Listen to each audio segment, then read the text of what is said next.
vinavyosababisha, lakini kwa ambacho anaweza kuihusia ni ni wanaita self discipline. Yaani mtu asipokuwa na self discipline, ukipanga kitu labda nitafanya hiki kuanzia mwezi January labda mpaka June niwe nimekamilisha. Sasa usipofuata hiyo ratiba ndio unajikuta unaishia njiani.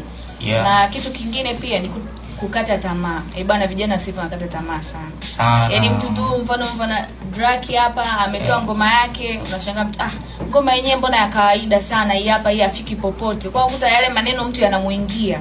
Na kisha muingia sasa, sema bwana nifanye tu mission nyingine. Kwanza muziki, ujue unapoingia kwenye muziki au kuingia kwenye kitu chochote kwa mara ya kwanza kabisa, kinachotumika pale ni hela. Kwa unajikuta hela, unasema mbona hela zangu zinatumika nyingi lakini sipati ile return ambayo nilikuwa naitegemea.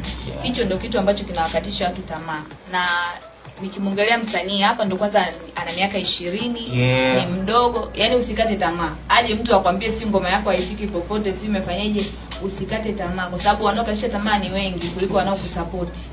Mtu akisha kuona umefika sehemu fulani, umeshafika mbali, ndio anasema huyu hapa mwanetu tulikuwa tunasoma naye, tunajua vitu kama hizo.